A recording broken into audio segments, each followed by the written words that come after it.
All right, what's up, guys, and welcome back to another episode of FGC Talk. I'm your host, Jard, and it's been a while, but we're back. So we have a lot of good topics to talk about tonight. But before we get into them, I want to introduce you guys to my panelists. As always, I got Mike all the way from Korea. Hey, what's up? Got Nick, aka Scythe, How's it going? our own Fresno Golden Boy, XSK Samurai. How's it going, guys? And then sitting in for Javier this week, I have Cody, or you can follow him on Twitter at SST Demonic. What's up, guys? Okay, so let's get started. We're gonna kind of kick off the show talking about some recent majors. So the first one was Texas Showdown that happened a couple weeks ago. Our own XSK Samurai actually attended the event. He did really well. He tied for fifth. I'm looking at the results. Tied for fifth in AE 2012, and got fourth in Marvel. So really good job to him. You know, you did your thing. I got to watch some of your matches. You did really well. Like, congrats on beating PR Balrog in Marvel, and holding it down for Central California. So tell us about the event. What did you think about it? How did floor is yours. Thank you.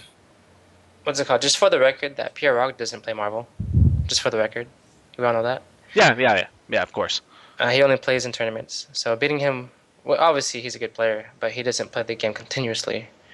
Not taking anything away from him, but he did body me in AE. If you guys saw the last match that I played for the qualifying top three.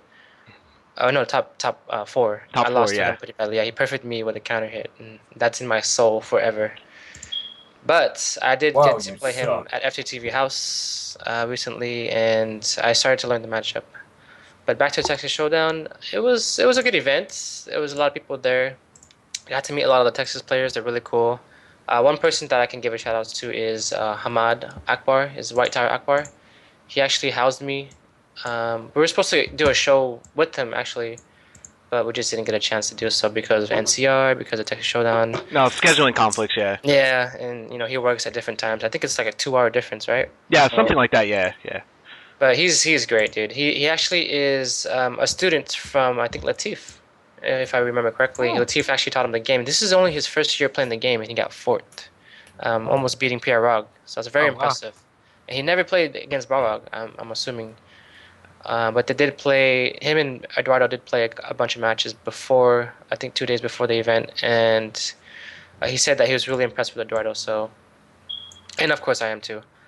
But for him to play for the game for a year was really impressive. Now, I'm sorry to cut you off for a minute, but is just out of curiosity, is Street Fighter 4 his first ever fighting game that he's played? Do you know? I think so. Yeah. This is his first fighting game. That's really impressive for only first fighting game, and you've only been playing for a year. You get top 4 in a major. Yeah. He's really impressive. He was actually a professional boxer. You know that. Oh wow. So, yeah, and he was telling me about these stories where he like ran for like 5 hours, 4 hours, goes and train, and then like he runs another 5 hours, like ridiculous. He was really into his whatever he does, he puts in 120%. So that's why, as you guys can see, he played only the game for a year, and he's this strong. So it's very impressive. That is some Doggo level stuff right there. Yeah.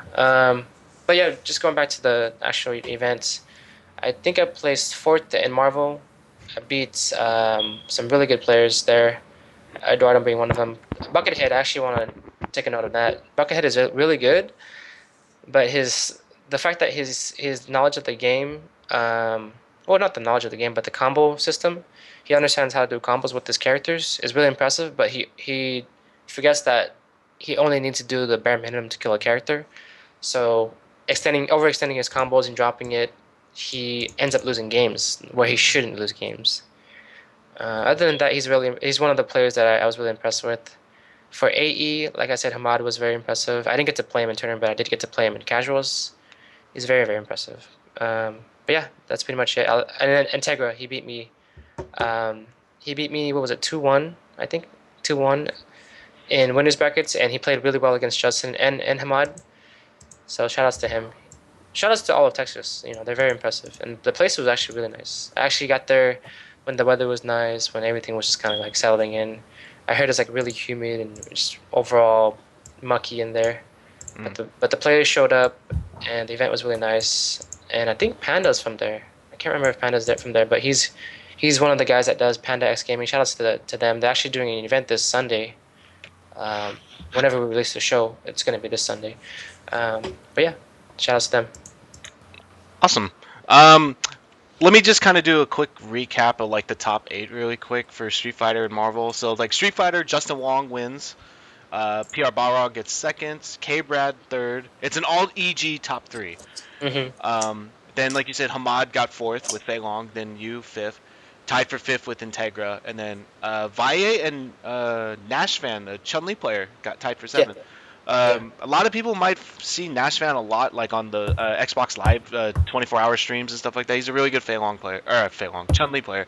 I played it a couple of times on Xbox Live. Let's see, Marvel. Chris G takes first, Justin Wong second. I was really impressed with Jan. Jan got third. I forgot to talk about Jan. Jan, Hulk Shumagorath Hagar. Like, man, dude, that guy, like, he played out of his mind. Like, he's a good player already, but like, he's got good stuff with that team. You know, I asked him, like, how come you don't play the other characters? He's like, I like big bodies. That's why he plays Zangief. He used to play Zangief in Street Fighter 4 Vanilla, and I guess he was one of the best Zangiefs at the time. Oh, okay. Yeah, he was actually one, and I believe that because the way he plays Marvel is so clean. It's very fundamentally well. It's very impressive, and he beat me 3-0 both times I fought him, but it's because of the lack of the knowledge of the matchup for me. But even then, the way he plays the game is just so clean. His stuff was really impressive. Yeah, I was really impressed with how he played.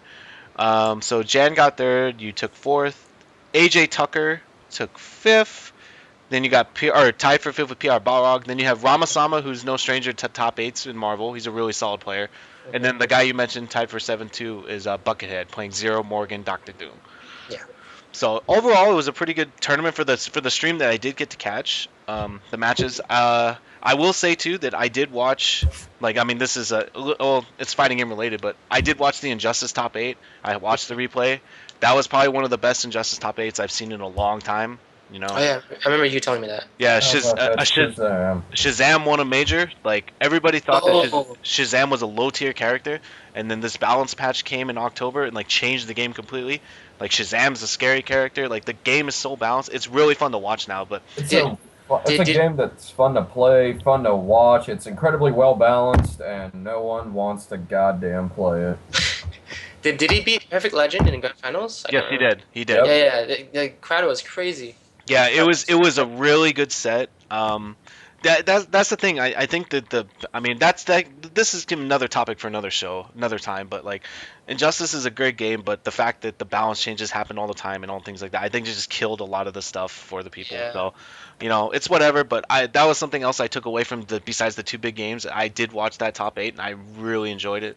So, anyways, yeah, that was Texas Showdown. It was a good event. You know, shout outs to you doing well, and you know, for those guys throwing out running the tournament.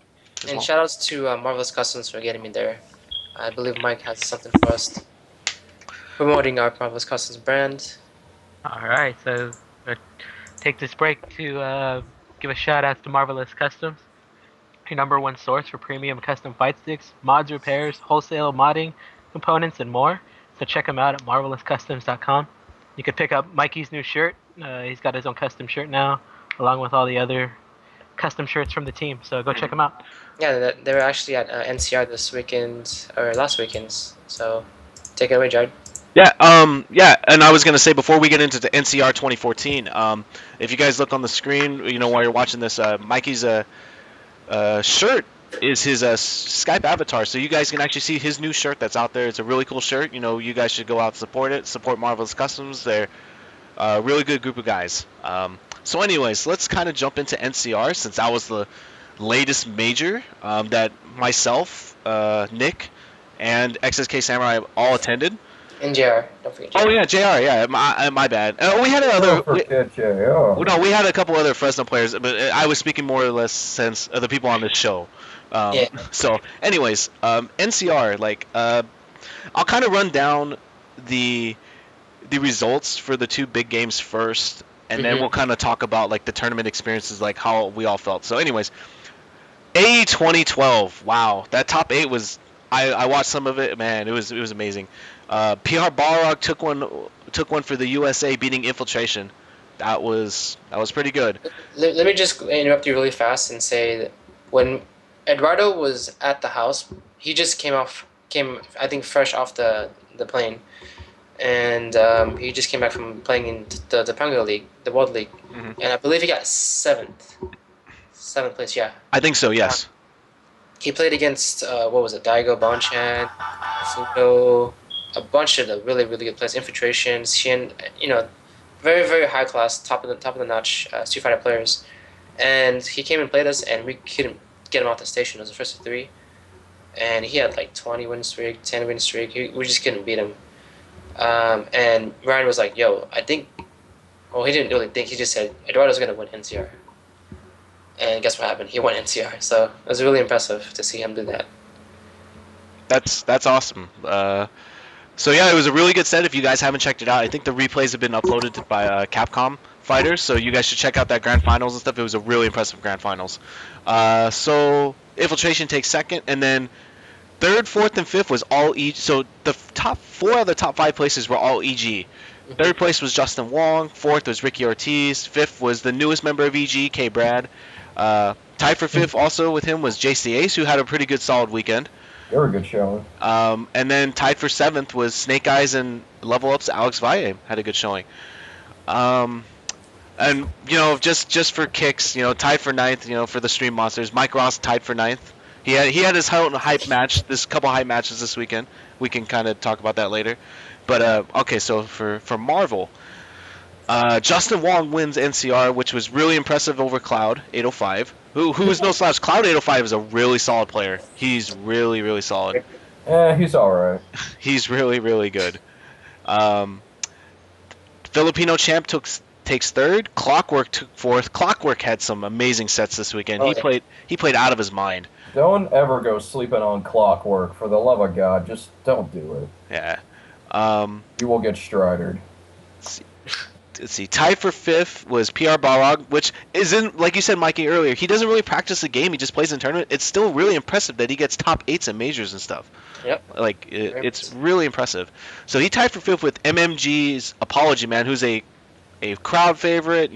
Everybody likes the guy. His team is so cheap. Oh, man. Dude, Apology Man, like, if you were, like, in the crowd for any of his matches or his exhibition with Cloud 805, he's like a freaking folk hero up there in NorCal. They love him there. Yeah, they love him there. Tied for seventh was Nerd Josh and EGK Brad. And then finally, there was a 4-way tie for ninth, which was Killer Kai, Paradigm, and Marn, and then our XSK Samurai. So you had a pretty good weekend in Marvel. Mm-hmm. And you guys can check out the rest of the results on Event Hubs. But I do also want to say shout outs to let's see, Chris Schmidt, another Fresno player. The problem. He tied for 13th as well, so he had a good showing this weekend too.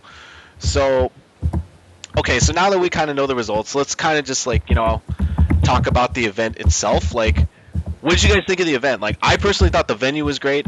Shout outs to Terry Kaneda, John Choi, and the whole staff. They put on a great event as usual. They did their thing, and it was fun. Like, there was a lot of casuals, there were a lot of good vendors, things like that. It was. I mean, I wish I could have played better, but hey, it was a fun event. Yeah, definitely. The event was really nice, and Terry and John Choi never sort of do anything lesser than what they have done in the past. But I have noticed, I'm pretty sure you guys have too, the amount of players felt a little bit smaller. Did you guys notice that? It was kind of small. Yeah, you know what? I did notice that. It was, especially for maybe. Well, all right. Compared to last year's, maybe because I felt like the venue was smaller last year. Mm-hmm. But yeah, I could see that. I could see that. It just felt small. I felt like not enough people were there, and that should have. Well, it could have also just been that it was a bigger venue than last year. Very true. It may have just seemed like there was less people, but I could be wrong. It felt like, man, where's everybody else at? I mean, there were some notable names missing. Like Chris G wasn't there. Chris G wasn't. A lot of the East Coast guys really weren't there, from what I saw. Like compared to previous years, like last year, there was no international players outside of Infiltration. Like last year, Momochi was there. Yeah. Choco Blanca. No. Was it just Momochi? Yeah, it was just Momochi. And then Cien was there. And then there's just like Nick said, a bunch of East Coast guys. Like I know Flash Metroid was there last year, Yeah. and like a couple other guys. So I mean, who knows? But it was still a very solid tournament. It's always fun to go to NCR. I really enjoy that major. Get to see a bunch of NorCal friends and stuff like that. But as far as like, at least I could say. I forgot to say is while we were reading the results, like, shout outs to our own Fresno community for Skullgirls. EOL, our Negus EOL, he took first in Skullgirls. Second place was our Jamel, that one other dude took second, and then fourth place was another Fresno guy, Doug. So shout outs to those guys for going, doing their thing on a side game and stuff like that. They love the game and they show the support for the community. So but good stuff to them. EOL won a major. Yeah. They came out to support their community, which is more than I can say for the people of a certain other community of another game that I enjoy. Right, Jared? All I know is they're going to carry the West Coast on that West Coast versus East Coast Skullgirls team thing. Oh yeah, they're having a West Coast versus East Coast thing. Yeah, they're going to carry the team. Oh really? When's that? Not sure. It might be at Evo. It might be at Evo. But That's gonna be sick. Yeah, that is sick. They're I'm really gonna put money on it. They're really carrying the torch for that game. Yeah, they're definitely putting in the work. If Check only out- they played the games that actually, are being streamed, so to speak, they'd be excellent at those games too. But you gotta give it to them. They play what they want to play. yeah, so. no, and I give them credit for that too. And like going on what you're saying too, it's like EOL's a Marvel 3 player too. He plays, but like if he actually practiced the game more, dude, he's already solid. Like Yeah, it's very impressive. he's very very good. So, but yeah, I forgot. I was almost gonna forget to mention that. Before we move on, if you want to check out some Skullgirls, some high level play videos, check out EOL's YouTube channel. He's always uploading videos of sets and matches and stuff like that. So anyone who's interested in the game. And Yeah. I will put his YouTube channel in the description link as well. And also, for all PlayStation Plus users right now, it's Starting in May. In May, it's one of the free games too. So if you've ever wanted to check it out and you have PlayStation Plus, definitely pick it up. It's free. Yeah, it's a pretty fun game. So yeah, definitely check that out if you have PlayStation Plus.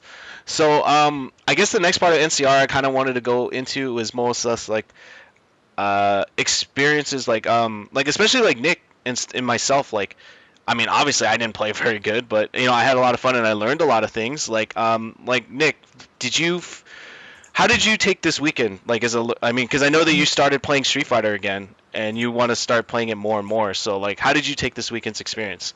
Best way to sum it up is definitely a learning experience, a little sobering. I'm not gonna lie, I didn't go in there with any delusions of grandeur, where I was like, oh, I'm gonna make it out of the pools, I'm gonna do this, and all this other bullshit. I knew I probably wasn't gonna do very well. I knew I was gonna probably get, bodied or whatever. But I was fine with that because I was going to learn. I was going there to gauge, to see where I'm at, what I need to do, and where I would like to be, by this time next year. And I think in that regard, I would say I definitely have a much clearer focus in what I want to do, what I want to work on. I'm going to stick with Guile. I might learn another character in time for Ultra, but for now, I'm sticking with everybody's favorite American. That's good. That's really good to sort of see yourself not really winning the thing, which isn't too bad, but also understanding that you're not reaching to the top as soon as possible. You're understanding where you are at the competition, especially at this day and age. The game has been out for what, 6 years, 5 years? Just about 6, right? Didn't it come out in the arcades in 08? Yeah, so 08. it hit the arcades and then consoles in February of 2009. And another iteration of the version is coming out very soon with 5 other characters. So it's definitely a lot of knowledge to understand and to pick up. And within, I don't know how long you played the game, but within a short period of time. So that's very good of you. Yeah, picking up the game at this point, not to discourage anybody, but it's like having to read a friggin' textbook, almost. Yeah, you got to be able to put in the time and understand that it's it's a long road if you want. I mean, you want to get, you know, good. So, Rome was not built in a day, and you better remember that. exactly. So, anyways, but like, as far as myself, like, I was gonna say, like, I mean, you guys know, I've been playing Street Fighter a lot lately, and like, I don't know, I go into things thinking, like, I'm just confident. Like, I don't want to go in and be like, okay, I'm going to lose to this person or Right. whatever. Like, I want to believe in myself, be like, I'm going to win. Like, I went into the mindset thinking, hey, I'm going to get out of pools. I mean, I had JC Ace, who got top 8, and then I had a couple other players like El Cubano Loco and stuff in my pool, and I was like, I didn't care. I was like, if I play well and I know, like, to the capacity I know I can play, I can get out of pools. Yeah, different story when you actually start playing. Um, Isn't it always a different story when you actually start playing and sit down? well, no, it's funny because the first match I had, I played my game and I won, and I won really convincingly, and then the next 2 matches it was just my fault because I was unprepared for the matchup, and that goes back to me like not studying enough of this game, which I took from this past weekend a lot. I lost to an Abel and I lost to a DJ.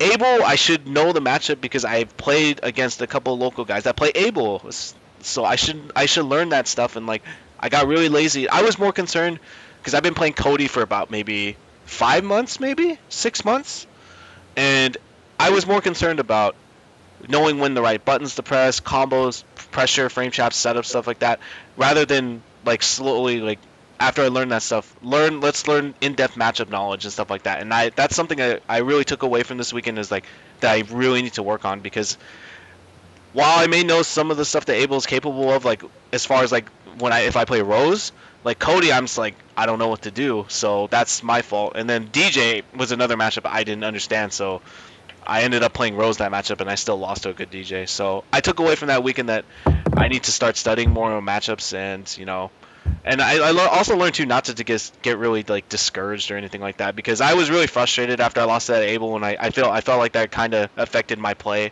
against the DJ player. So I kind of took that away as well. Yeah, and we're doing a little segment later on this show to sort of help newer players sort of understand how they can improve their tournament experience, maybe the way they study themselves. Yeah. Just little tidbits that they can do to improve themselves. Okay. So do you want to say anything else about NCR, Mikey? Like for yourself? I personally, I think I can say one thing that will help you guys, even anybody who actually listens to this, is that you have to make sure to play your game. I actually played against Mark Teddy, who played very impressive against me and beat me. And I played against Disable. He plays Honda, and I beat him really badly in winners. But he came back and he beat me to eliminate me, and he made it out of his pools and losers. And when the reason why I said you have to play your own game is because people were telling me things, and not saying that that was the big factor to me losing those matches. That was definitely a small influence of how I should have played. I was, instead of playing myself and just playing the matchup the way I did to successfully beat him and then adapt to the way he was adapting, I was getting input from other players and I sort of misjudged my judgment. And ultimately that was my downfall. But like I said, those players were playing very impressive. They adapted and they beat me cleanly. So there's nothing more than me to say, but to improve. There's nothing I can say about those matches. But I do need to say that make sure if people are giving you advice, understand that it's probably better to just learn on your own because it's very hard to say like, okay, hey Jared, that Rekka is -4 on Buck, so you can punish it with Cody's crouching short. But if I do that to you, it's gonna be very hard because you'll be looking for that instead of playing the game. So it's very hard to. That's why I appreciate the way Champ coaches. He doesn't try to mess you up while you're playing. He always tells you afterwards, like, oh, okay, you wasted your X Factor, you lost your lead, you didn't need to do that. But if you do that during the match, especially in Marvel, it's so fast that you'll be thinking about other things rather than the match. So it's very important to play play the match the way you want to play it, and then learn from it afterwards. And it's okay to have your friends help you out. Just make sure you don't completely focus on that completely, which I personally did a little bit. I wholeheartedly agree with that one. That's good advice. It's definitely very hard to do that, but yeah, try your best not to do that. And for the future, for myself at least, I will probably not have people talk to me while I'm, coach me whatever while I'm playing. Just let me play first, then I'll take in the advice. And even then, I probably won't because I'm very stubborn, very prideful. But anyway, that's just me. So moving on. Okay. I know that you guys, Mike or Cody, you guys didn't attend the event, but do you guys have anything to add about like that personally kind of stood out for you guys? As a stream viewer, I thought it was a great event from watching at home. My only issue was some commentary choices, but apparently that was because someone else that was supposed to commentate couldn't show, so they had to find a replacement. But other than that, no, it was run really well. I didn't have any issues with the stream. There was no quality issues, anything like that. Yo, shoutouts to Marn. That guy's hilarious. Oh, dude, if you sit up near the front with Marn when there is gentlemanly wagers being exchanged, I guess you could say, you will see some funny shit. Martin is hilarious. Martin is hilarious. That man is hilarious. Give him his own show. So if you actually watched his matches in Marvel, there's a part where he's actually playing against somebody towards the right, and then he looks to the side and takes off his headphones and is like nodding, yeah, but nobody was sitting next to him. Oh, that was top 8. Yeah. It says 15. I'm trying to think who he was playing. That was funny. I don't know, but he's just acting a fool. It's hilarious. Wasn't that? I think he was playing. What was it? I want to say it was like Clockwork or something. No, I don't remember. it was somebody, but it was fun stuff. I don't remember. But yeah, it was. He's really cool. He's really nice. Awesome. So yeah, I think that's kind of it for NCR. It was a great event again, and those of you guys that are listening, if you guys have never been to a major, like I suggest you guys go, even if you feel like you're not up, like if you feel like your level of play is not up there, you should still go for the experience. It's fun to go. It just to you make a lot of new friends, like and things like that, and you meet a lot of new people. You get to play casuals and stuff like Mikey introduced me to his friends from Seattle. Like those guys are hilarious. Like those guys are awesome. Like Darren and Jeff and Kyle, those guys are hilarious. Especially since we're going. Oh, well, I'm going out to Northwest Majors next week. Mm-hmm. They'll be housing me. Those guys are really cool. Yeah. Very, very good Marvel players. Very good. Very, very strong Marvel players. Yeah, but it's just stuff like that. You meet people all the time, and like I got to see a bunch of NorCal people I haven't seen in a long time. Like, I got to talk to some of Mikey's teammates, like X-Ray, K-Beast. I actually finally, for the first time, I actually met Jason in person, like GC Yoshi. Oh yeah. That was the first time I ever met him. Yeah, dude, that guy's hilarious. Dude, yeah, I was just like, dude, let's play Marvel. He goes, oh, you're Mikey's friend. I was like, yeah, we finally introduced each other, stuff like that. Dude, that guy's hilarious, dude. Not to mention when you go to a major, you will find some of the most awesome places to eat. Yes. If you're willing to ask around. That is another reason to, besides to eat and stuff, but like another reason to go to majors, like, it's just, it's fun to go hang out with like everybody, like take a big old group, you guys go eat, just shoot the breeze for a few hours, It's so much fun. So it's like, that's why it's when I talk to some of the local players who've never been, they're like, I don't know if I want to go. I just tell them, just go. For the experience, just go. It's so much fun. Like we all go to tournaments all the time, but it's like, and we have a blast every one that we go to. So, especially majors. Majors are a lot of fun. It's a long weekend, but it's definitely worth it, man. Oh, and I did want to say, I will say that I want to give more credit to John Choi and Terry for that after hours room. I felt like that was really good too. That was a really good idea. We got to play Ultra. We got to play a bunch of players that actually attended the after hours. It was really cool. Yeah, there's a bunch of exhibition matches going on. Marvel's Customs play Hitbox. You guys can You guys can check that out on Arturo Sanchez's YouTube channel. I think it's like youtube.com/NYC I believe. I'm not 100% sure, but yeah, it's on his channel. Justin Wong and Flo are doing commentary, even though they're kind of not watching the match. But it's pretty hilarious. So you guys want to check that out if you want to see some good Marvel play, or squash Marvel play, however you want to call it. Glorified squash match. But yeah, but that was another thing too I wanted to say before we kind of move on, that I felt like that was really good. A good way for players to play each other, because that too, and NCR has always been good about having casual stations too, which I think is really beneficial to a lot of those I don't know, the newer players, that are kind of skeptical that, I hate to use the term, like they go 0-2, But so they don't go home and they leave like after they get eliminated, they're like, okay, I'm going home now. They have a Yeah. reason to stick around. Yeah, You know, never do that. Never get discouraged and just leave like that. Stick around, learn, just do play your shit. casuals. Like, look how many players you can like. The biggest thing too is like, I mean, obviously there are some like top players that probably will not play, but it doesn't hurt to ask them. No, Just ask them if they want to play. I mean, some of them only will money match you, but others just ask them if they want to play casuals or something, and they'll more than likely they will play.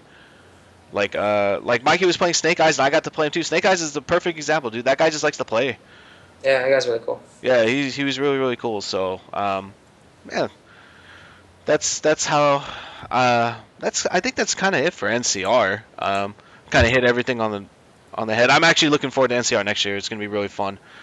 So the next thing would be only a couple more topics I wanted to talk about for the show today would be Ultra Street Fighter 4 is the biggest thing that's kind of newsworthy around the FGC right now, as it's dropped into Japan arcades. There's a bunch of videos, like hours of stream footage of like a bunch of characters, things like that. Daigo playing Hugo, Daigo playing this character, Bonchan, Mago. So the game is shaping up to be really interesting. And while it was an older build at NCR, I did get to play Ultra a lot and have some hands-on experience with the game. And I could say from what I've played, especially with like even some of the new characters I played Elena, I played Poison, but I mostly stuck playing Rose and Cody. Like, I'm really excited for this version. Like, the buffs that my two characters got are ridiculous. They are ridiculous, and I'm so excited to play the game. And I think the game looks great now. At first, when I think we played it, I think we talked about this when we did a show about Capcom Cup. Remember when we played that build, Mikey, and the new stages looked out of place. They looked look crazy. It's because back then they had used different lighting. The lighting wasn't complete. Everything about it was just like still really work in progress, obviously. Yeah. But like I play. Oh, I'm sorry, Cody. Go ahead. I didn't mean to interrupt you. No, you're fine. But it's just I still think they're kind of out of place, honestly. Like Yeah, Just a little bit, but they've improved some of the coloring, the lighting issues. Definitely, I can definitely look at the background for now. Before I couldn't even see anything. It was just ridiculous. yeah, the Foundry stage was really bad. The lighting was really bad in the old build. But I do like the stages better without the cross Tekken filters, because God, did they overdo it on the filters with that game. Yeah. yeah, you don't really notice it too until you transport those stages into Street Fighter 4, and suddenly it's like, my eyes, the goggles do nothing. The space elevator stage I liked better in cross Tekken though. The filters actually did it better in that game. It's kind of like boring. Yeah, it looks like really It's just really drab. Yeah, it's really drab, gray. really gray in this for some reason. But to go back to the stages, if you look at the other stages, the classic stages of Street Fighter 4, obviously, there's a sort of a theme. In Street Fighter Cross Tekken, there's really no theme. There's just a bunch of dinosaurs and trucks, and it's just random, right? So I think that's why we're just kind of used to the actual stages, because Africa has those hippos and stuff like that. Mm-hmm. The Korea stage has, I don't know, a bunch of people in the back. Are you saying that you don't like dinosaurs in the backgrounds of your fighting games? I mean, when Zangief is hanging from the spaceship and you're playing Zangief, it's like, what? Well, to be fair, it's Mecha Geef, so... It's just so out of place within the Street Fighter 4 like storyline. Yeah, like the dinosaurs and stuff don't make sense. Yeah. Not that many people care about the Street Fighter story, but not that anybody cares, but... Yeah. Oh, is that some of the stages? I didn't know that Jurassic Research Facility or whatever it's called. I didn't know that was in Ultra. Yeah, that made it into Ultra. Ew, that stage fucked. But I will say though, playing Ultra, like the stages look better, but like man, like I'm really excited for the game. Like my characters got buffed. I felt like the gameplay looked good, and then just watching videos of like the Japanese arcade and stuff, look like the footage, man. I couldn't be more excited for this game. I want the game in my hand, honestly, now to play it. Yeah. Well, what is the date for the DLC? They haven't released a date. They haven't released an exact date. They just said sometime in June. It's got to be early June. My guess is they're going to release it somewhat similar to Arcade Edition, which is around like the 11th or the 15th. I hope it's like the 11th, because that'd be like a fucking day after my birthday. That would be my guess, but I don't know if you guys have been like watching any of the videos from the Japan footage. Like, Oh yeah, Oh definitely. hell Like- yeah, dude! That's like all I've been Oh. watching. man, like I wanted to get some couple of your guys' opinions on some stuff. Like, what do you guys think about Guy's two-frame Tatsu, EX Tatsu? What the fuck were Can we they call thinking? JR real quick? Okay, before we go Okay. into that, let me tell you guys something pretty cool.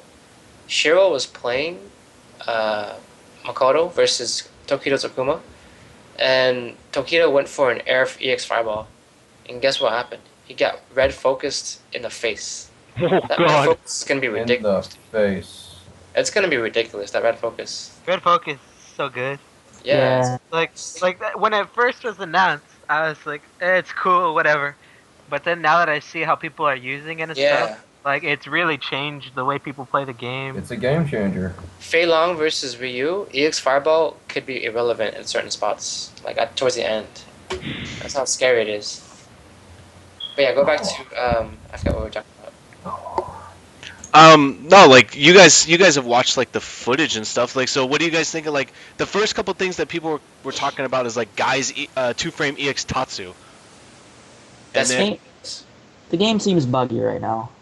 It Ugh. seems like when they release the Capri, there's probably going to be a patch for the game. They probably will have like a day one patch or something like that. From what I've heard, they get DiCaprio around the same time that we're getting the DLC. That might be wrong, but no, I think that's what I read too. Yeah, I would ha- when we get the DLC here in America for consoles and stuff, the arcade will get DiCaprio. I would have to imagine with some of the stuff that's in the game right now, they're gonna have to patch it. Yeah. And I don't assume know. I don't know if that's gonna mean potential rebalancing between now and then, or not, or if they'll just like patch out bugs and issues. I'm assuming it's probably just bugs and issues because you were telling me like somebody's focus is whiffs on Hugo when he's crumpled. Yeah, Kodos, whiffs. I'm sure there's probably other examples. That can't be the only one because it's a really odd thing for her from the only one to do that. Yeah. But there's that. The two-frame cancelable EX Tatsu. There's The guy. another thing I can't remember. Yeah, just some weird stuff happening in the game right now. So is that two-frame Tatsu like? Is that a bug?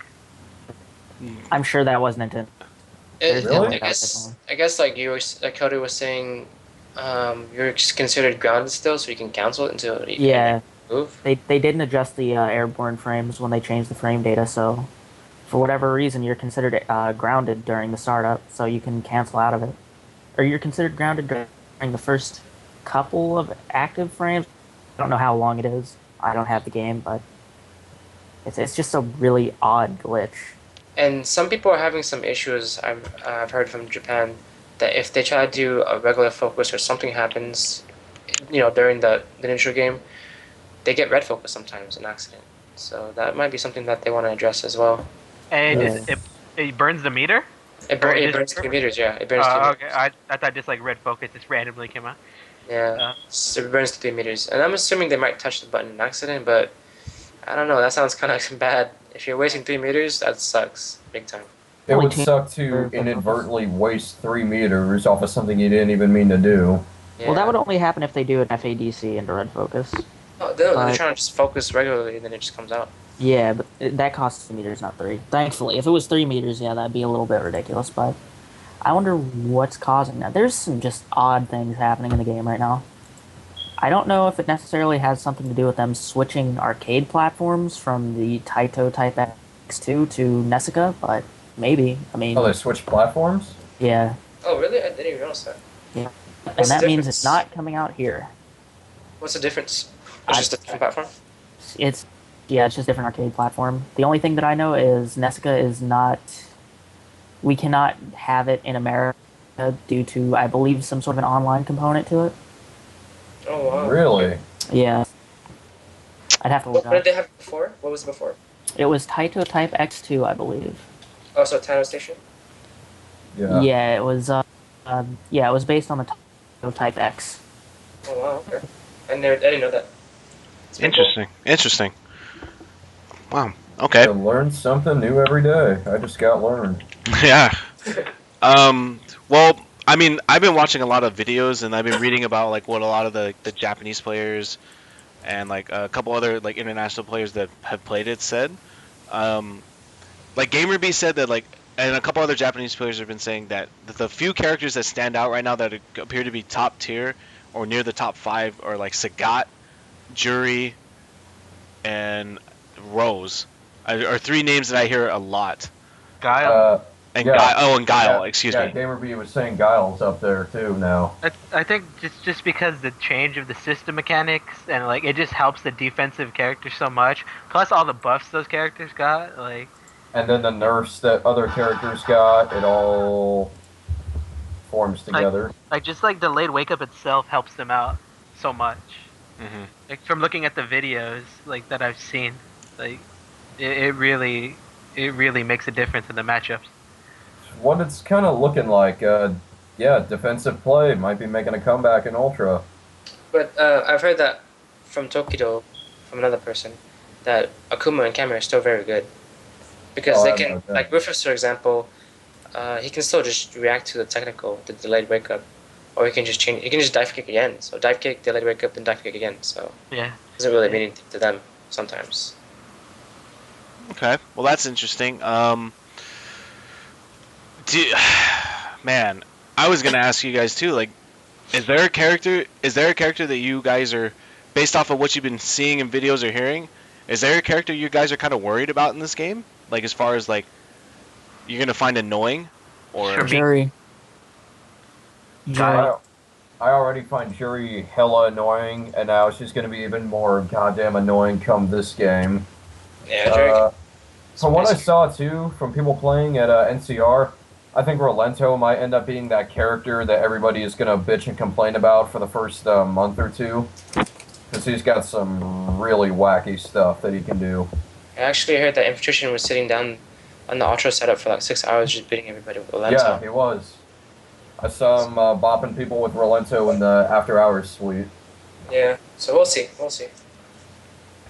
wow. So you guys I think I'm the only one that hasn't played any sort of build of Ultra yet because we don't have it here in Korea. But since you guys played at NCR and stuff, like what are your impressions of like the new characters since it's like the most recent, I guess, build? Well, the build that was at NCR was an older build. So that's from what I heard, it was an older build. There was no Decapra. I don't know if like how recent it was, but from what I heard, it wasn't very recent. So Okay. I did not play all the new characters. I did not play Hugo, and I did not play Rolento. I played Elena and I played Poison. Poison was actually the first character I chose to play from the new characters added to the game. Well, I mean, I feel like I personally didn't like her that much, but I mean, I have to play with her more and see, you know, how she is when the game comes out. But I felt she was really slow. I mean, she has a couple good fireballs, like a good couple things to like her DP. I feel like is really bad. I don't know. I feel like it just goes. It's not that good. I felt like her walk speed was really slow, but I feel like she was just a really underwhelming. She's like a really nerfed Rose. Like if I were gonna play a character, like I just play Rose. I wouldn't play Poison. Elena, I like Elena. I think she has some good stuff. It's gonna be early to tell. I just don't think that. I think she's gonna be solid. I just don't think it's a type of character that I would play for myself personally. I would play her. Because I'm kind of into the dark-skinned girls. Fun fact. But for the most part, like just those 2 characters alone, they seemed okay. I mean, I kind of wish I would have played Hugo or Rolento more, but I was more or less testing stuff out with the 2 characters that I play, Cody and Rose. So, like the biggest thing for me was being able to play matches, and I actually tried the red focus thing, and I think that was really interesting because I would do like crouch jab, crouch strong, fierce criminal upper, and then I would red focus into ultra 2 just to see the damage. Like the setups and stuff like you guys were talking about earlier, it's gonna really change the way that we play this game now, and like it's gonna be really interesting to see the setups and the different situations people come up with using red focus. But all I'm gonna say is for Cody players, man, being able to FADC regular bingo, that is such a huge deal. People do not realize that. That is such a huge deal for that character. But it's still -5, no? Yeah, it is. It is, but it's still. I still think that is a big deal. That is a big deal because the only other moves that he can truly, he could FADC Criminal Upper, he could FADC EX Bingo, and then Fierce Ruffian Kick. Like, if you wanted to FADC or EX Bingo, you can only do EX Bingo in 2012. You have to burn 3 bars. So, you save a bar. I mean, I'm not saying it's like a go-to thing, but I feel like as a Cody, I just feel like as a Cody player, that really helps. It does. It really helps as a Cody player. And then I'm a big advocate of using the knife. I really am. I think the knife is a good tool for Cody. And now that it armor breaks, it has a little bit more damage. And I think they changed some of the properties of like the range or something. I have to go back and read the changelog. Man, I'm really looking forward to playing him. And then Rose, I don't even have to say anything about Rose. She's ridiculous now. The damage buff, her EX drill, and now Ultra 2 is kicks. Like, I'm in heaven right now with my 2 characters. So that's all I have to say about Ultra. That's all I've got to say about that. I think Ryu is the same for the most part, besides the FADC being -5 and his medium punch juggle. So he's pretty much the same. How do you feel about the negative or the -5 thing on FADCs now? That was gonna be the thing I was gonna ask you. Yeah. Yeah, I was talking to Combo Fin about it, and I believe Air and somebody else, I forget who. You have to play the game honestly and more clean, so to speak. So you cannot just rely on 2 meters to get out of the situation. Wow, my heart weeps. Not really. I think Zangief, or not Zangief, but Gallo still has the regular FADC wake up. I don't think he was affected by it. Most He's of the minus anyways, though. yeah, he's minus anyway. So, but he's one of the characters that didn't get touched by it. Other than that, I think it should be okay for now. We'll see how it goes. I know if you do EX DP into FADC forward or backwards, it's a little bit better than regular FADC.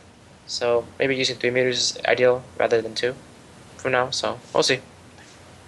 It's gonna make players commit more. Yeah. They're gonna definitely have to commit more. So it's gonna be interesting to see how people change their play styles up and things like that. Yeah, I don't know. We'll have to see how the game develops. And anybody that's watching there's tons of videos on Ultra, like from the arcades. There's literally streams and match videos uploaded every day. So, and there's also a lot of character variety. So you can find like stuff on your character, things like that, and see what's working or what your character got balanced or buffed or whatnot. It's going to be really interesting because I really think now that I'm starting to see the really the real buzz for Ultra here in the States, and like people are really excited to get their hands on it and actually play. So hopefully it gets more players to play the game. That's what my hope is. I hope that especially like Marvel players, I see some Marvel players who only play that game by itself are starting to slowly transition to play Street Fighter 2. So that's I hope that's the case. More players more players the better. Well, Exactly. I think with it being a new game, there's always going to be the influx of new players, but it's going to come down to if they stick with it or if they give it up, because it is the game is fairly old now. Yeah, it is. That's very true. It's just hoping they stick with it and everything. But since we're talking about the new characters and everyone's like main characters, we have Cody today, so I want to know his feelings on his main character. Who, Evil Ryu? Yeah, you got- no, Seth. You're like, I don't know what you're talking remember? about. Seth, I heard the Seth- character. I heard Seth is top tier now. He's even more top tier. Seth. I hear he is going to be a problem in Ultra. What are you guys talking about? What character are you talking You know, about? Seth, your main character. The I guy have that throws no idea sonic what you're- booms, does SPDs, has Yoga Sniper too, I might add. Dude, your original character is not in the game. You need to stop doing that. You don't just get to make up characters and say they're in the game. I'm not. Jard, correct me if I'm wrong, but is there not a character called Seth? Of course in the there is. game I mean, known as Ultra Street Fighter 4? all I'm gonna say is he got a cross-up jump medium kick. That's pretty broken. All joking aside, there's no reason to play the character now. There's Yeah, there's no really reason. nothing that he has going for him. There's no future. Kazunoko said Yeah, it best. There's no exactly. future. There's no future for him. Future. Exactly. I don't understand why. I just don't understand. Because Capcom doesn't like him, Japan doesn't like him, and when you've got both sides on that hating on him, it's gonna be bad. You know what's funny? Eduardo was telling me that Capcom Japan thinks that Boxer is very broken. So Really? I'm like, yeah, they think it's very broken. That would explain why he got some odd changes, I guess. I don't know. Yeah. Like, How very changes were odd. they weren't bad, I guess. They were just weird. Like the overhead change. It's I don't whatever. know. Yeah, it's like not really that big of a deal. It's just another tool to use, but to use differently, I guess. Mhm. So it's confirmed then you're done with Seth, right? I've been done with Seth since like those first balance patch notes that they had. Oh. So it's Evil Ryu. Yeah, all the way. I'm Yeah, really there looking you forward have to it. Red Focus. Red Focus with him is going to be amazing Yeah. because instead of going for like a hard ass link for 2 meters, I can spend the extra meter, get a level 1 focus crumple, and just do whatever. Like I And- don't have to remember executional anything. Put him into a knockdown and get a setup. Yeah. Exactly. Well, his setups are kind of weaker because of delay wake up. Because I don't think he has anything where he can just like autopilot. Like, oh, okay, they delayed. Now I just do. But I haven't gotten my hands on the game to test that yet. Here's something that I didn't watch closely in videos, or I didn't even bother trying when I played. When you do delayed wake up, is there something on the screen? Yes. Okay. Technical. It says technical. Technical pops up. Okay. My issue is with delayed wake up. I'm not a fan of how it's only on hard knockdowns. Like, I feel that it should be if you choose not to tech, you should be able to use delayed wake up. Because let's look at who did they add delayed wake up to like really hurt or help per se, like Ibuki. the Vortex characters. The Vortex characters too. But let's look at like the really strong Vortex characters. Akuma, yeah, his is a lot of hard knockdown stuff. Deal with it because he has easy setups off of delayed wake up, as we've already seen. Cammy's were back throw, and that was like for hard knockdown. She didn't really get much off of her sweep. She didn't get much off of her forward throw. A lot of her stuff came from spot throw, which isn't as hard, it's not a hard. So she just continues to do whatever. That's the same thing, but they nerfed him into the ground anyways. So, but his vortex is still there in effect because his only hard knockdown is SPD, and I'm a firm believer that it'll be easier to get setups with him with delayed wake up than it was before because now he can register that you delayed wake up in time and pause his setup. He doesn't have to whiff. He doesn't have to do anything special. Just has to see it pop up and then do the same setup. You still have to. Right. Okay. I mean, that's my thoughts on. That's a good point. I don't know. I'm assuming like everybody's like for the most part. I think everybody's kind of like sticking with their. Outside of you, Cody, everybody here is sticking with their character for the most part. Like Mikey's not gonna play anybody else different than Ryu. I might change. Really? No. No, you're not. We'll see. You may have a secondary character, but you're not switching from Ryu totally, right? Or like not playing him. We will see. I'm not sure yet. Okay. I'm okay. I mean, I'm just curious then. He's gonna switch. You don't have to tell me which Evil character. Ryu. You don't have to tell me which character. He'll But switch to do you have a Evil Ryu. handful of characters that you're thinking about? Yeah, I do. I don't know which character to be honest. Okay. We'll see. Do any of the new characters appeal to you? Not really. DeCapre. Yeah. Yeah, I want It's gonna be Sounds right. Hugo. Besides her, yeah, she's pretty cool. Other than that, no, not really. I'll let you guys know. It's Interesting. Hugo, isn't it? Yeah. He wants that Daigo Hugo right there. No. No, but that's interesting. That's really interesting. And then Mike, you said you were still playing Cammy, right? Yeah, stuff like him.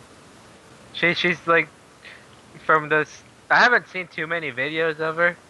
I saw the Kindevu videos, and then Mikey sent me a link with Aqua playing against the Yang player. She's still good. I mean- She's still very good. Like it's just you just have to work a bit more now. Um, her damage and stun got nerfed, so which isn't a you know. So you have to make a couple more. So instead of 3 mix-ups, you need 5. Yeah, so it's not too bad. It's fair. I'll say it's fair. That's fine. Yeah, that's good. Because like some of her stuff is pretty easy now. So I like it though, and I'm looking forward to playing her. Okay, good. And Relento too. I can't wait to play Relento.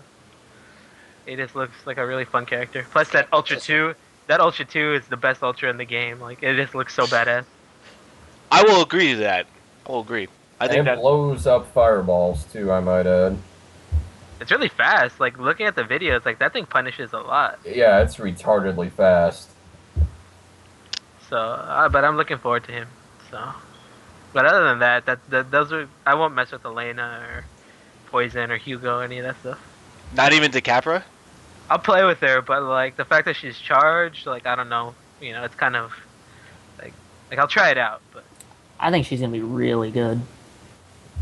I think so too. I think Like, she's I gonna have be a- really good. I have a feeling she's gonna be really, really good. She's gonna be I think so too, actually. Now, if my execution wasn't bad, I would actually play charge characters. No, she looks cool. I don't care what anybody says. I think I like the design and I want to play her. I was Wait. disappointed with her, but like she looks cool design-wise, even though I was disappointed with the character itself. Hmm Wait, charge characters take execution? I don't like playing charge characters.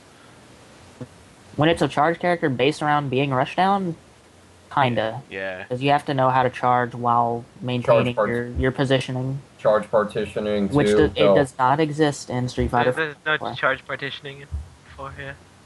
Which is why Urian could not be in the game. He could have been. He just been bad. And I mean, that wouldn't have been the issue. He would The have issue been bad would like have had. Hugo. Yeah, I don't think Hugo's that bad yet. I have some ideas from something I saw earlier as to that would really help him out if they're confirmed. Give Hugo a gun. There is something I did want to mention that I didn't bring up earlier. What was Capcom thinking when they gave Dalsum a 2-hit medium kick or whatever that is? They're They saying were this character thinking sucks. you're Let's gonna give have him to- something stupid. Like, They were thinking you're just gonna have to deal with it. like, oh man, okay, yeah, I'm just like dumbfounded by that. But I mean, what can you do? Character needed buffs, I guess, right? It wasn't great. He was alright. Yeah. It's alright. Okay, so that's well, this next thing that we're gonna move on to is kind of similar to Ultra Street Fighter 4. It's just really something really small that they Capcom just announced. We know that Capcom is doing the Capcom Pro Tour, which Mikey, you actually have some points for that, so kudos to you. I think, right?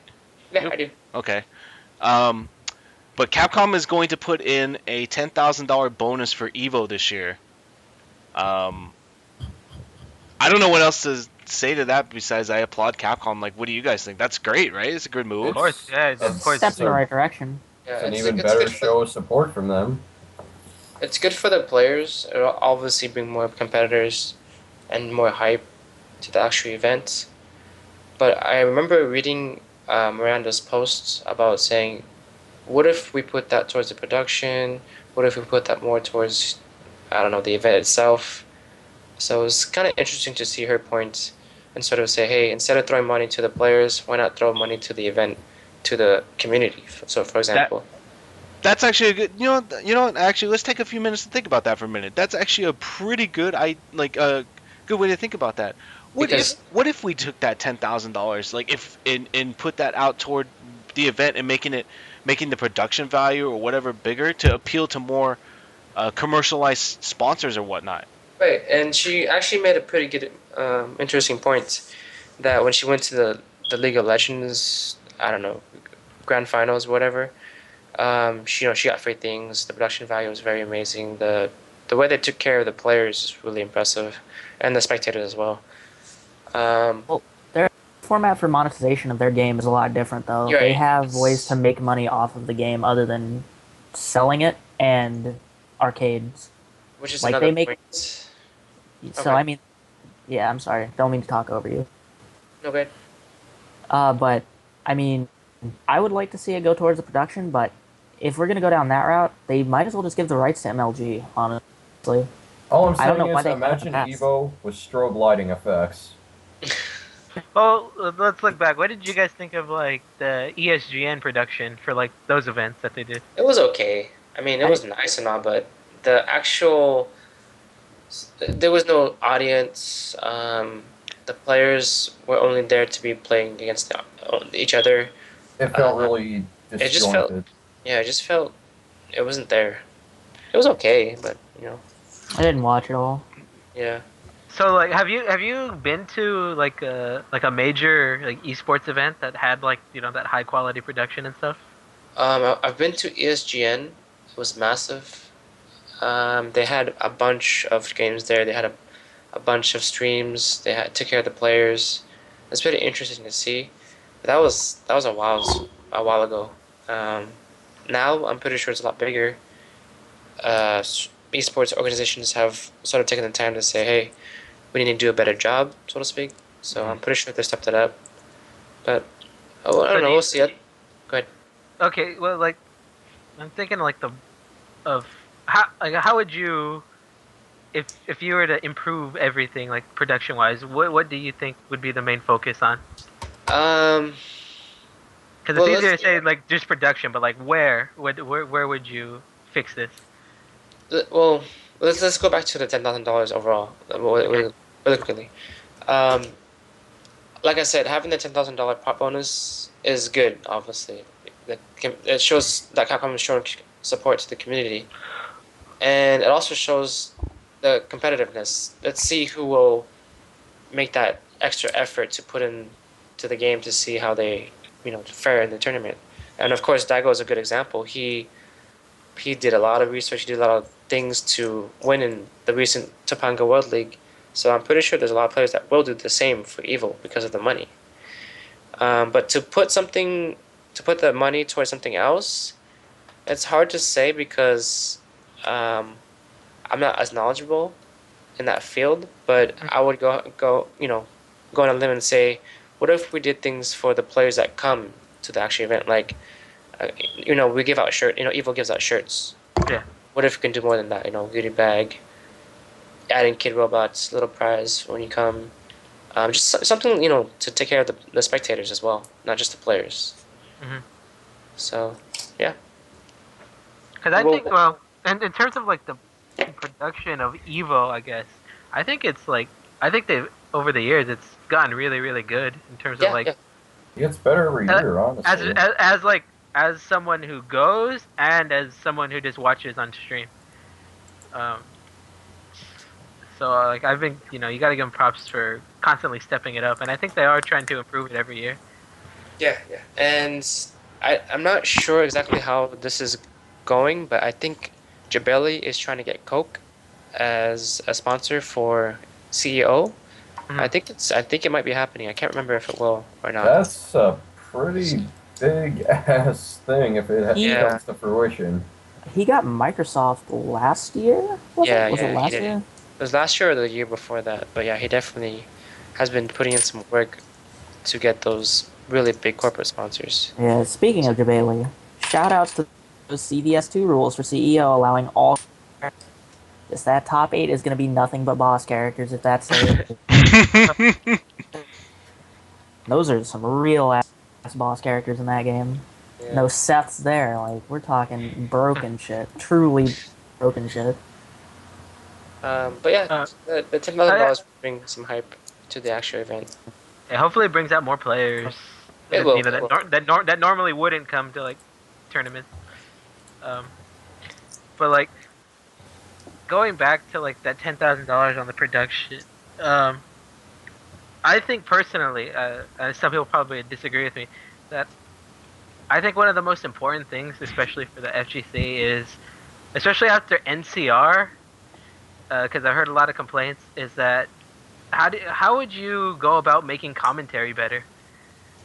Well, it's really hard to commentate on a game like any sort of fighting game because Mhm. everything happens so fast. By the time you've commented on something totally different has happened. Yeah.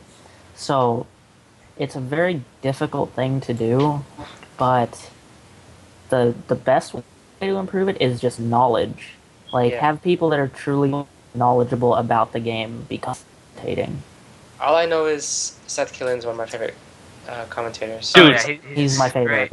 Seth Yeah. Killian has to be like, man, like any major that he attends, that man needs to be on commentary. Like that. Because Exactly. that's the type of commentary I enjoy. The commentary I really hate is when the guys are just like yelling and It's like, all oh color yeah, commentary. or they're just like trying to make jokes or stuff like that. Like when I see that at a tournament, like or hear it watching a stream, it's just something that really puts me off.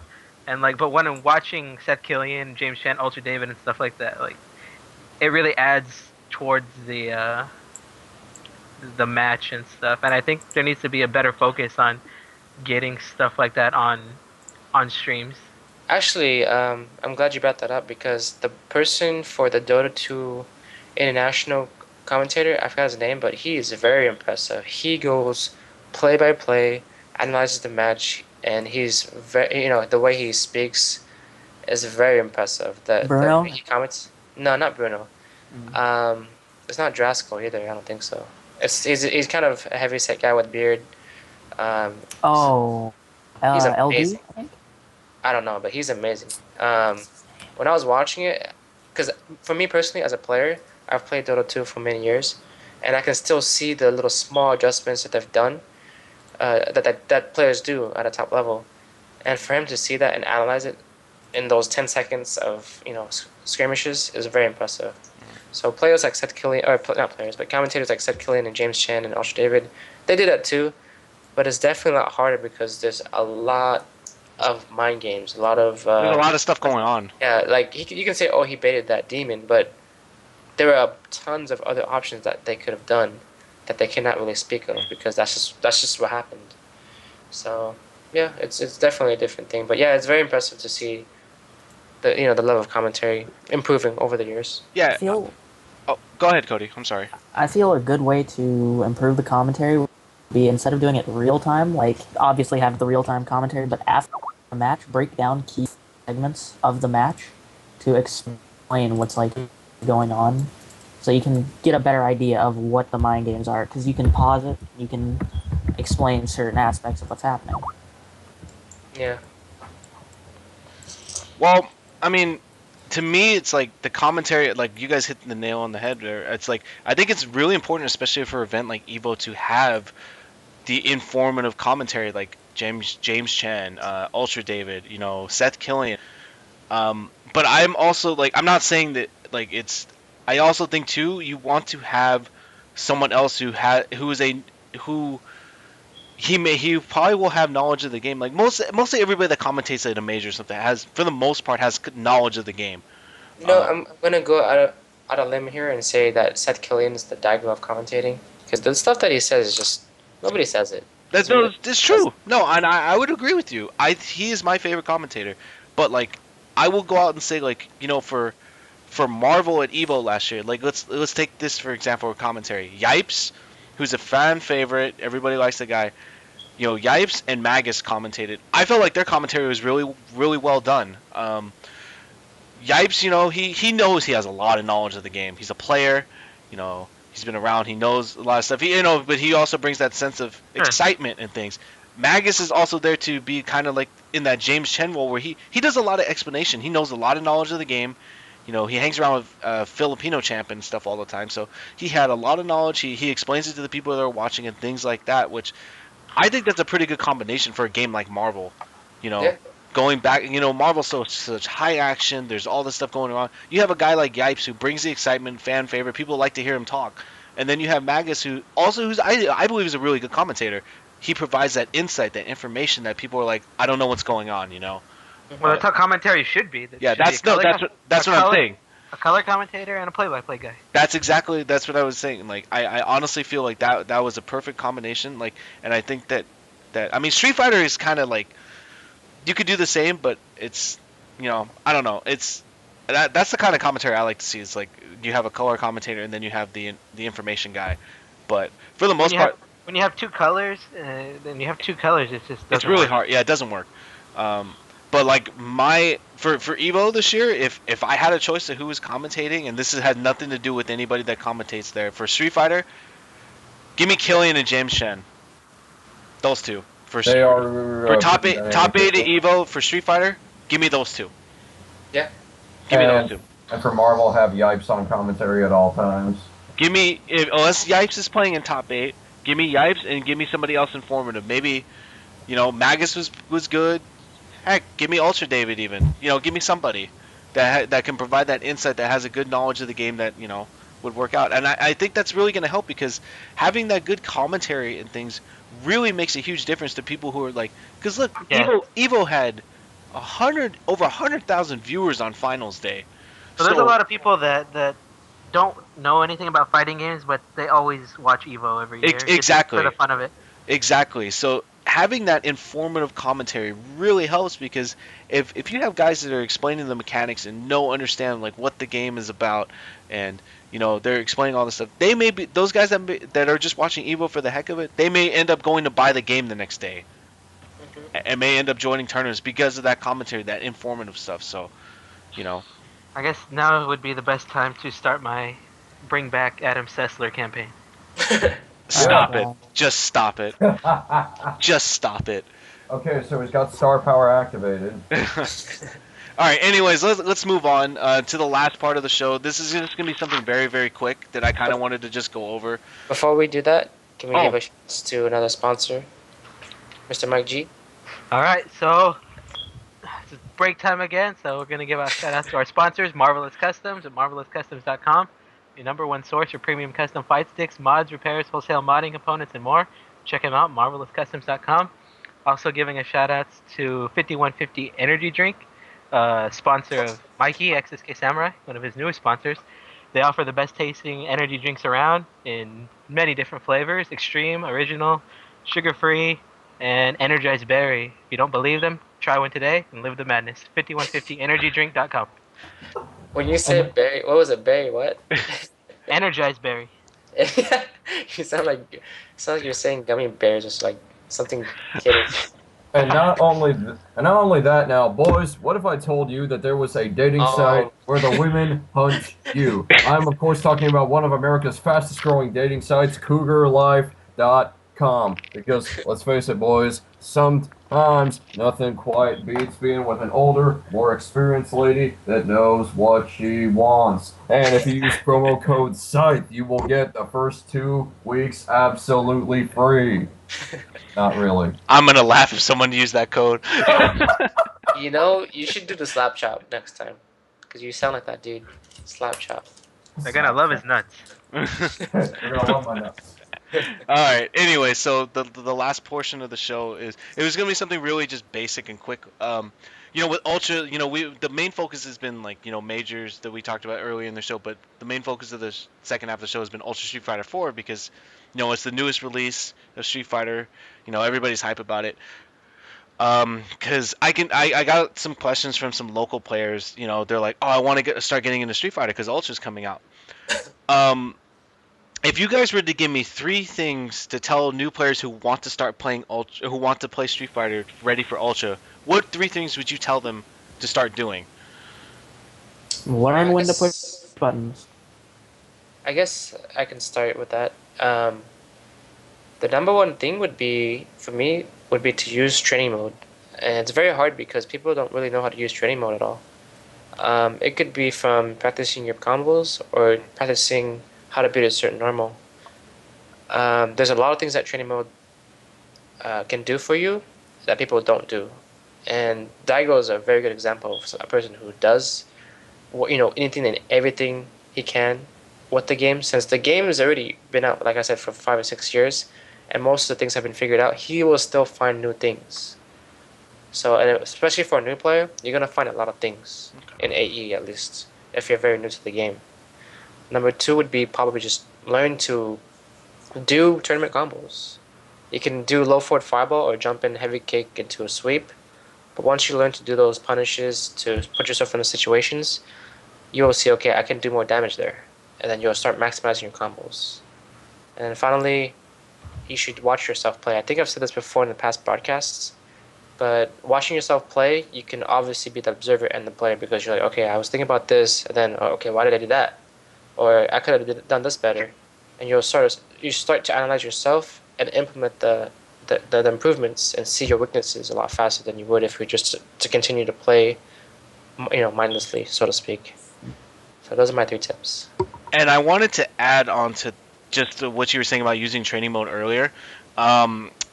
We did a show last year when we first started doing this. We did an episode last year when we first started doing this show about. We dedicated most of the episode to how to practice and how to practice properly. Mm-hmm. So I will link, because it was on another YouTube channel.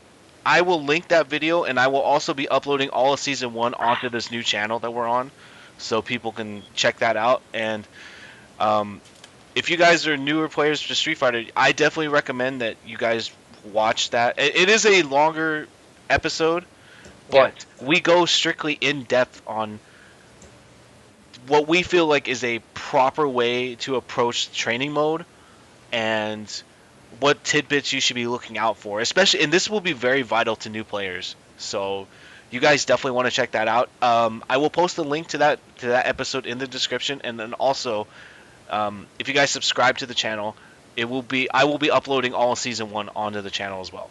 So, and to go back to the training mode thing, it's one thing to practice a safe jump against one character. It's another to practice it against all the characters to see if it works. So that's exactly what Air and all the Japanese players, that's what they do.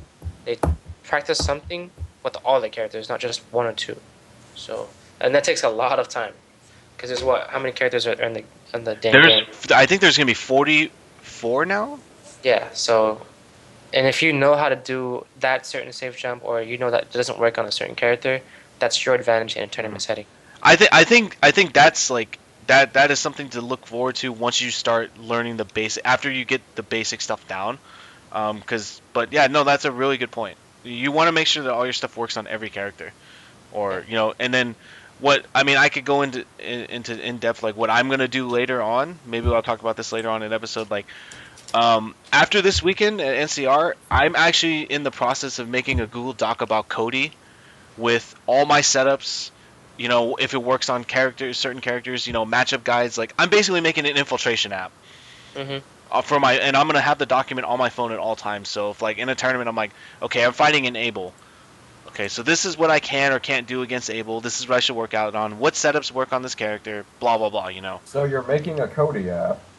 Basically, yes. I'm gonna do that, and I'm gonna try and do one for Rose as well. So I think that's really beneficial. But that's something that's something for the newer players to work on, like months after you get the basic idea. These tips are basically for the newer players who basically have not really played Street Fighter that much. They're just kind of diving in. So Cody, do you have anything to add? Is like any tips for new players wanting to get into Street Fighter because getting ready for Ultra? For the bare basics, just learn your normals. Like, don't worry about your specials until you know when to use your normals. Like, that's a big issue I see with like really, really new, truly new players, is they don't really have any idea how the neutral game goes, and that's going to be your bread and butter when you get better, is the neutral game. That's a pitfall you see like a lot of new players, falling into. A lot of them are like, oh, I gotta learn, frame traps and all these, stupid little gimmicks. I got this, and this. Yeah, but you have no concept of how to use your normals, and your footsies suck. You have no neutral game. So slow down there, cowboy. Learn the basics first. Yeah, like like you said, that's a big issue with new players. They skip over the fundamentals. I did it myself for years. For years, I didn't even work on fundamentals. I was just all BS with my character. Same here. Doesn't fly. Like, just that. Don't be afraid to take a throw now and then, because especially you don't want to get counter hit. Especially against a character like Cody, for example. Take throws from Cody. You get counter hit once, you could die. Like, yeah, really. You just gotta sometimes it's better to take the throw. Know the situations where it's better to just take the throw. Okay. And then don't be afraid of your meter. Don't just throw it out there when you get it. Like, when you have a bar, that doesn't mean you have to use EX Fireball. That just means you've got a utility for later use, or if you need it now, use it now. But don't just throw it out there because it's burning a hole in your pocket. You need that meter. And also, think of it as a deterrence to your opponents. You know, get them thinking, oh shit, this guy's got meter. He's saving it for something. What could it be? I better be careful. Having meter changes the dynamics of a lot of matches. Very much so. Okay. Mike, do you have anything else to add? Pick a top tier. That didn't work out for you very well. Oh! Oh! I'm the best. Oh, yeah, buddy. The Third best place. at, Third. the best at I'll what? shoot it. Ass? What the fuck? Aside to that. Oh man. Anyways, Your ass. Your Anyways. ass. Your gill is okay. ass. pick a My top guild is the tier. best. Pick a top tier. Is that really your advice? Yeah, why not?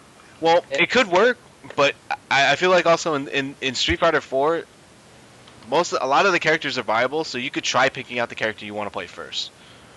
And we also did another show about that, picking a main character. So, yeah, you guys want to check out our earlier episodes. Well, do you have anything else to add besides pick a top tier? Fucking no. Okay.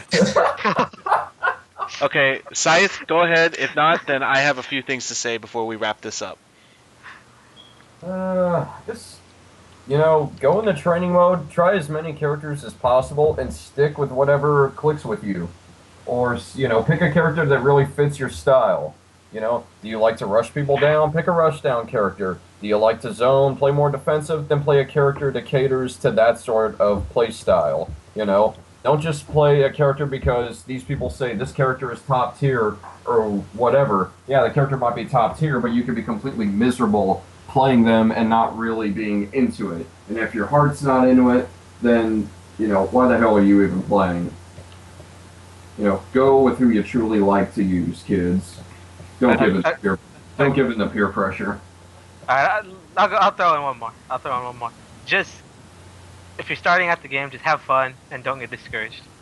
That's Yes. huge. You're gonna lose, and you're gonna lose a lot. You're gonna get an ass whooping or 3. And you can't let that make you quit or anything. So you just gotta have fun and learn from all those losses. Exactly. That's exactly what I was gonna say. That was one of the top 3 things I was gonna say to new players. Is like you can't get discouraged because learning the game, you're going to lose a lot. I still lose a lot, and I've been playing the game for a while, but I'm just bad. So, but anyway. Yeah, we know. No, but like the newer players, you guys can see some of the newer players that come around to our sessions. They get really discouraged, and we got to tell them like, dude, it's gonna happen if you're trying to learn this game. You know, you got to.